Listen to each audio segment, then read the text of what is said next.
and Dimitri, my associates. Hi. I think it's the construction for me of a real kind of superhero, but in a realistic way. And what I like is that the character, who is being seen at the beginning as being very weak, really goes out of herself to create a new self that is gonna be able to go wherever she wants and do whatever she wants and not being judged. It was fascinating to me to be able to play two different extremes of a character.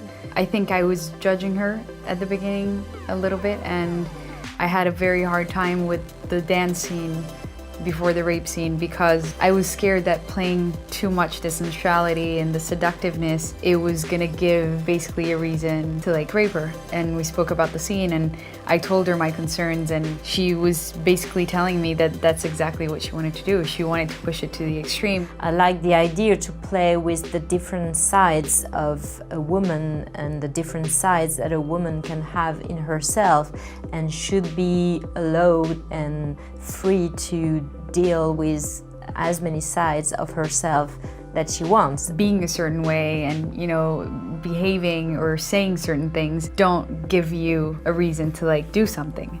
What the Me Too movement brought was the fact that women have to not feel responsible for those kind of behaviors and have to really denounce them. And those three men, you know, incarnate a very different way of harming women. And it's not only physical, it can be psychological, verbal violence, manipulations, all those, you know, way of dealing with those kind of situations that can make women defenseless and, you know, think that they're responsible for what's happened to them and will be afraid to talk. I think like every woman went through some experience psychologically or physically, and I don't have one friend that doesn't have an experience like that. You know, like guys on a bus or like going to school and I remember like freezing up, like my body would just like, you know,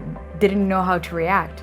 And that's what I tried to do in that scene. I tried to like show how a woman so powerful and so confident can become so little in a situation like that. It's crazy because it's true, you don't ever see male nudity in films.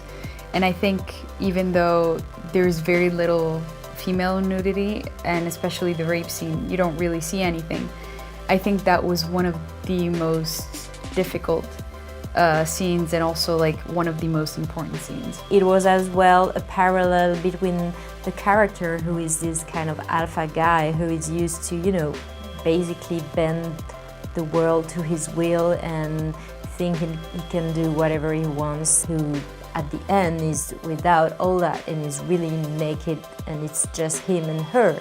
And of course, at the end it was kind of playing on the reversing, you know, the usual cliche, like the girl always being, you know, naked and not the guy. So it was mixing all those elements I had fun with.